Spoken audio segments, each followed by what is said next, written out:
I am seeing that there was an ancient advanced global civilization called the Moorish Empire instead of the historical narrative we have been taught about who built the world's infrastructure, perhaps with different empires within empire, like Washita, Phoenician, Tartarian, Ottoman, etc., but one unified worldwide civilization with its roots in ancient Mu, or Lemuria, and Atlantis.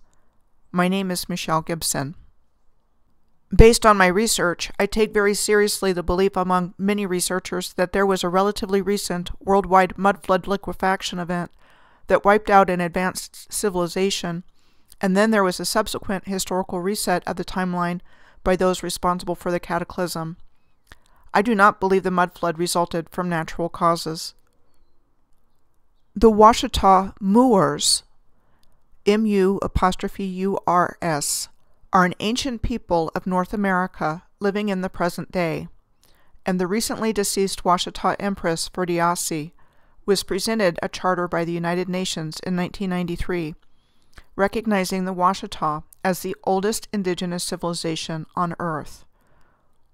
Why hasn't the general public ever heard of them?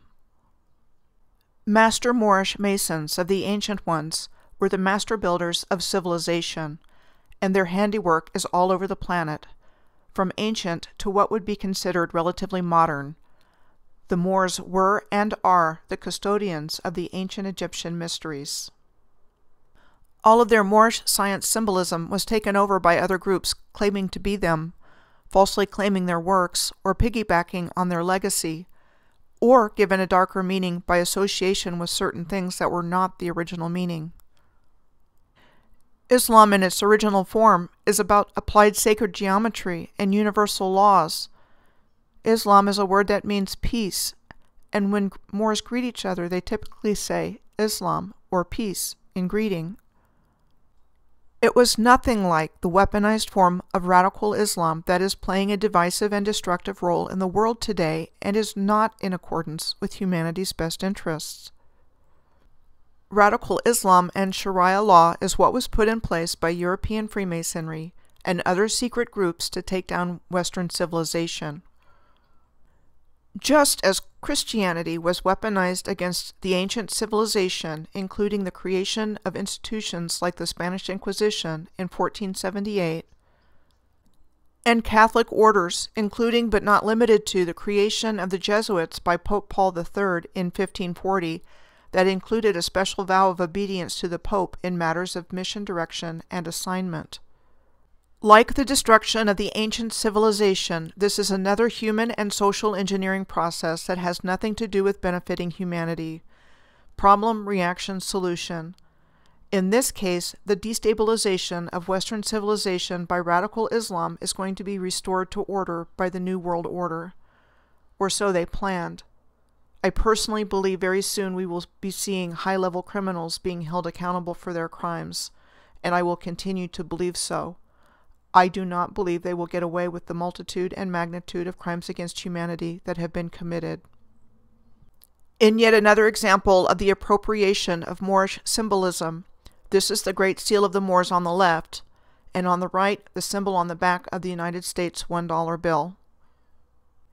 In my video, an explanation for what happened to the positive timeline of humanity and associated historical events and anomalies, I shared an extremely cold weather event in the historical record in Ireland between 1740 and 1741, as well as my thoughts about how an artificial time loop was created between 1492 and 1942, with 1717 as the midpoint year between the two.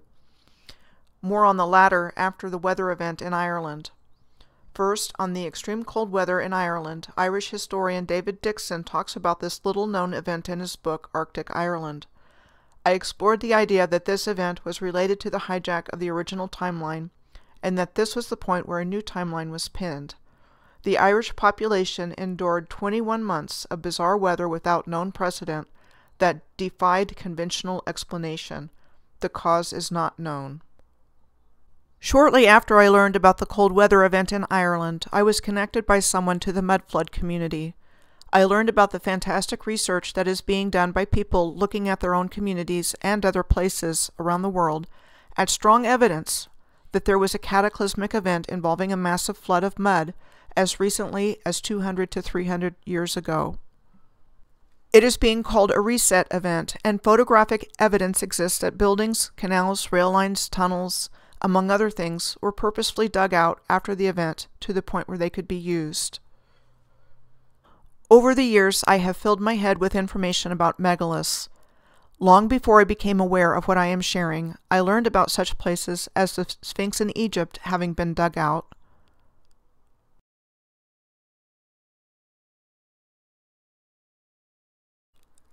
as well as the famous heads of Easter Island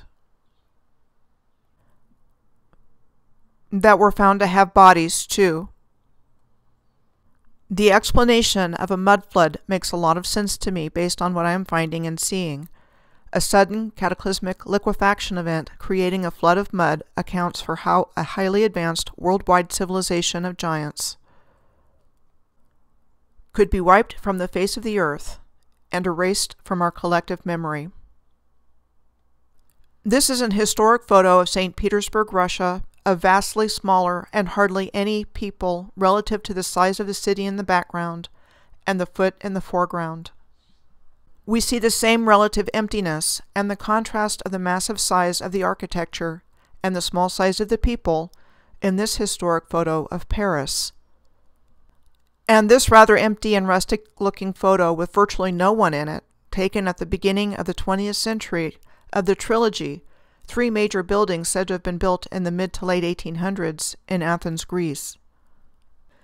Next, I will provide the findings of my research of the historical record around the year of 1717. There are 450 years in between 1492 and 1942, and the midpoint at 225 years is 1717.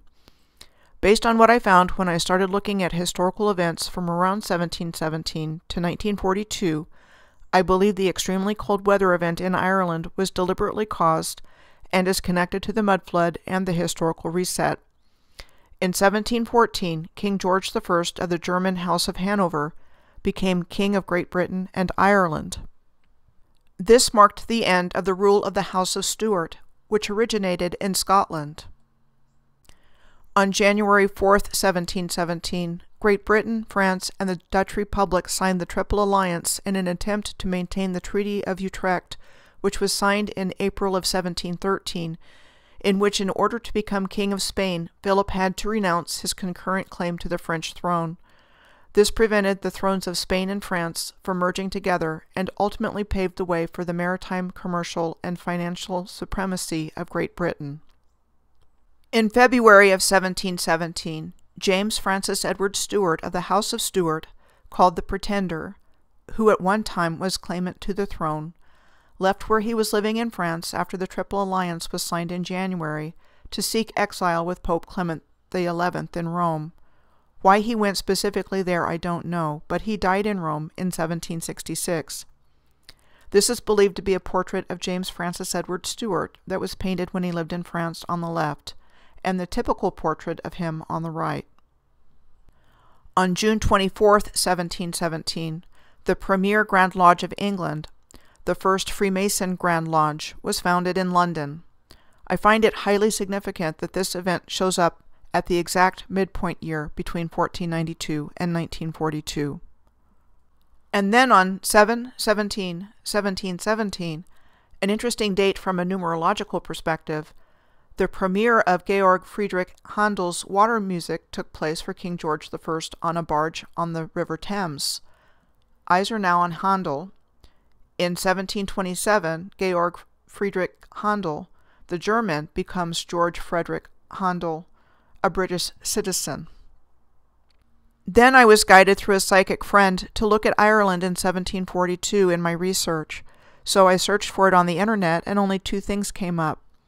The first was that Dublin, Ireland was a location for the premiere of George Frederick Handel's Messiah on April 13, 1742.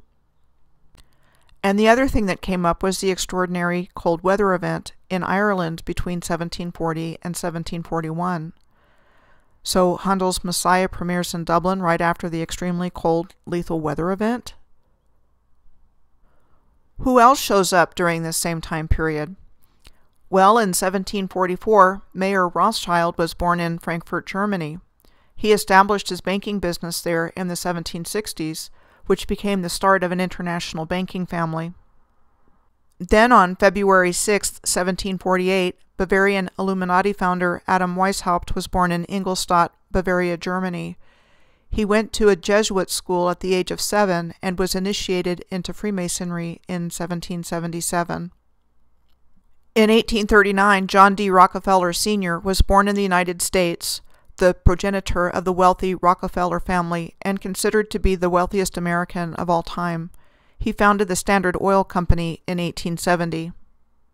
Fast forward to the time period of November 20th through November 30th in 1910. A meeting took place at Jekyll Island off the coast of the state of Georgia to lay the foundations of the Federal Reserve. The sinking of the Titanic took place on April 15th, 1912. All the bankers opposed to the creation of the Federal Reserve were on board, including John Jacob Astor IV, one of the richest people in the world at the time. It is interesting to note that the annual due date for taxes in the United States is the same as the anniversary of the sinking of the Titanic.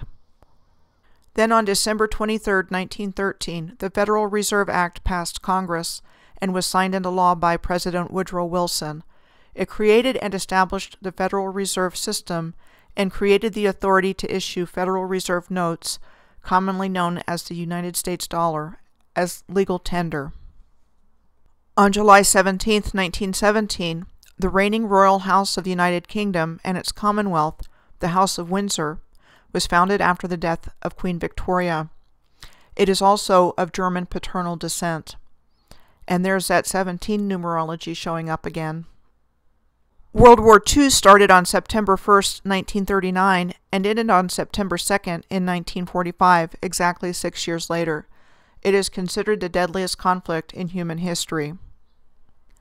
Almost halfway through World War II, on July 22nd of 1942, the strange Philadelphia experiment took place at the Philadelphia Naval Shipyard.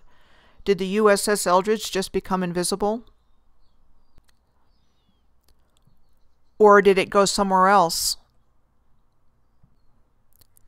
And if it went somewhere else, where might it have gone? What was the real purpose of the Philadelphia experiment? I think it was a deliberate manipulation of time-space and how the new artificial timeline or loop I am talking about was somehow inserted. Our new history was grafted onto the existing infrastructure of the planet and falsely attributed in the new historical narrative. The world history we have been taught is filled with war and violence, death and destruction, which was not our original evolutionary path. Now to tie the mud flood together with the historical reset timeline based on my research findings. If in fact the mud flood causal event took place in 1740 and 1741, it would have taken a while to dig infrastructure out and get it to the point where it could be used once again. Who was responsible for the excavation? Those who became the ruling class and or their associates, and bankers, oilmen, transportation magnates, manufacturers, etc. I believe the official start of the historical reset timeline and the grand opening of the New World Order was the Great Exhibition of the Works of Industry of All Nations of 1851. Held in the Crystal Palace in Hyde Park in London, it was the first in a series of World's Fairs, exhibitions, and expositions that I believe over the next 100 years or so were showcasing the technology and architectural wonders of the original civilization before being hidden away or forever destroyed. This was a scene at the New York World Fair of 1939 to 1940, almost 100 years later, where we still see incredibly big what appear to be luminescent structures in the background, and in the foreground statues much bigger than the size of the people standing near them. Also in 1851, the Royal Observatory at Greenwich became the world's prime meridian.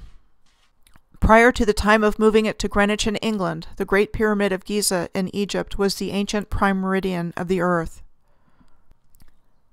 Commodore Matthew Perry played a leading role in the opening of Japan starting on July 8th of 1853 when he led 4 U.S. Navy ships ordered by President Millard Fillmore to Tokyo Bay with the mission of forcing the opening of Japanese ports to American trade by any means necessary.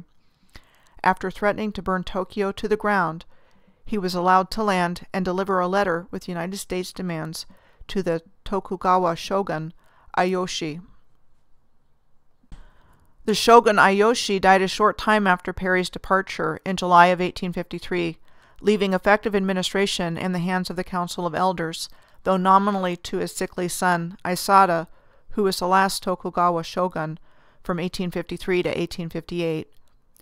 The Tokugawa shogunate is called the last feudal Japanese military government. Ruling from 1600 to 1868 from Edo Castle in Tokyo. Here is a photo of one of the polygonal megalithic walls found on the grounds of Edo Castle. Compared with this exquisite example of polygonal masonry at the Coricancha in Cusco, Peru. Polygonal masonry is defined as a technique where the visible surfaces of the stone are dressed with straight edges or joints, giving the stone the appearance of a polygon, with minimal clearance between stones and no mortar. Perry returned again with 8 naval vessels in February of 1854, and on March 31st of 1854, the Japanese Emperor Komei signed the Japan and United States Treaty of Peace and Amity at the Convention of Kanagawa under threat of force of the Japanese government. Did not open the ports of Shimoda and Hakodate to American vessels. It looks to me like the Japanese Empire was perhaps not taken out by the mud flood and needed to be acquired by threat of force. The star fort of Goryeo Kako at Hakodate on Hokkaido is located on the Tsugaru Strait of the Sea of Japan between the Japanese islands of Honshu and Hokkaido. In another part of this series, I will show the numerous star forts, including the one at Hakodate, that I have encountered on planetary alignments. I didn't know they were there in advance and found them in my research for these videos when I was tracking various planetary alignments. The information I am sharing with you now comes from Circle Alignments on the Planet Amsterdam Island, Part 8, Chongqing, North Korea to Yokohama, Japan. The Sea of Japan is enclosed between the islands of Japan, Sakhalin Island, the Korean Peninsula, and Russia. The Strait of Tartary of the Sea of Japan divides Sakhalin Island from southeast Russia and connecting the Sea of Japan with the Sea of Okhotsk. The 51st parallel north passes right through here, a circle of latitude that is 51 degrees north of the equatorial plane. The capital cities of London, England, and Astana, Kazakhstan, are on the same latitude as the Strait of Tartary. It is significant to note that the Sea of Japan was one of the major theaters of operations of the Russo-Japanese War of 1904 and 1905, where these two countries fought over rival imperial ambitions in Manchuria and Korea, and in which Japan defeated Russia. The vast region depicted on this map in purple was called Chinese Tartary. The regions in yellow were considered independent Tartary. The name of Manchuria was said to have come into use in Europe in the 1800s, thus hiding the true identity of this part of the world. These were early steps in the eventual establishment by the Japanese of the puppet state of Manchukuo within the historical region of Chinese Tartary in 1933. The last emperor of China, Puyi, was first installed by the Japanese as chief executive of Manchukuo, and he became its emperor in 1934, a position he held until 1945, when he abdicated as a result of the end of World War II. His life story is very sad and is told in the movie The Last Emperor, directed by Bernardo Bertolucci. I believe all of this was positioning on the part of not only the United States, but Japan and other powers of the region to ultimately take control of the fabulous technology of the Tartarian Empire of Northeast Asia, the same advanced technology of which was found worldwide, and which I believe our modern energy system is based on. See my video, Relationship between the Planetary Grid, Technology of the Ancient Civilization, and the Modern Energy Industry. Like I said at the beginning of this video, I believe the Tartarian Empire was part of the Moorish Empire and not the other way around. In 1803, the Ames Shovel Works was established in Easton, Massachusetts, It became nationally known for providing the shovels for the Union Pacific Railroad, which opened the West. It was said to have been the world's largest supplier of shovels in the 19th century. Oliver Ames Jr. was a co-owner of the Ames Shovel Shop. He was also the president of the Union Pacific Railroad from when it met the Central Pacific Railroad in Utah for the completion of the first Transcontinental Railroad in North America. He was co-owner of the Ames Shovel Shop with his brother Oakes Ames. Oakes was a member of the U.S. Congress House of Representatives from Massachusetts' 2nd District from 1863 to 1873. He is credited by many as being the most important influence in the building of the Union Pacific portion of the first Transcontinental Railroad. He was also noted for his involvement in the Credit Mobilier scandal of 1867 regarding the improper sale of stock of the railroad's construction company. He was formally censured by Congress in 1873 for this involvement, and he died in the same year. He was exonerated after his death by the Massachusetts State Legislature on May 10, 1883, the 10th anniversary of the completion of the Transcontinental Railroad. This is the Ames Monument near Laramie in Wyoming. This pyramid was said to have been designed and built between 1880 and 1882 and dedicated to the Ames brothers for their role in financing the Union Pacific Railroad. On the eastern seaboard of the United States, the Raritan River Railroad was a 12-mile short-line railroad operating freight and passenger service in Middlesex County, New Jersey, said to have been built in 1888 when the peak of railroad building in the United States was subsiding in the late 1800s. This is the logo for the Raritan River Railroad on the left, and on the right, the logo for Rolls-Royce. The similarity between these two logos tells me these two companies were connected in some way. Besides the fact the logos look virtually identical, it brings to mind what I found when I was looking at Derby, England. I found Derby near the Algiers Circle alignment as I was tracking it through England. Derby is the geographic center of England, and the Derwent River Valley in Derbyshire is considered the birthplace of the Industrial Revolution. Rolls-Royce is a global aerospace, defense, energy, and marine company focused on world-class power and propulsion systems, and its civil aerospace and nuclear divisions are in Derby. As well as the Railway Technical Centre, the technical headquarters of British Rail, and considered the largest railway research complex in the world. And Derby is a location of Bombardier Transportation, the rail equipment division of the Canadian company Bombardier, and for many years the United Kingdom's only train manufacturer. There are certainly interconnecting pieces of the puzzle to be found lying around these tidbits of what seems to be otherwise disconnected information. I think all of the railroad tracks were dug out, and that locomotives and railroad cars were pre-existing as well. I think it was an electrified railroad system prior to the mud flood, and when the planetary free energy grid was taken down, most energy sources for mass transportation were replaced by oil and coal. I will be doing separate videos on trains, trams, and subways. Among other things, the new reliance on fossil fuels, etc., was a basis of the fabulous wealth of nouveau riche families. I am sharing what I have been able to piece together from what I found when I looked at the historical record during this time, in order to provide a framework for how I came to my conclusions. There is still much to be accounted for because of all of the fabrication and whitewash that has taken place, and who knows exactly what was done to accomplish all of this. In my next video, I'm going to be looking at worldwide canal systems.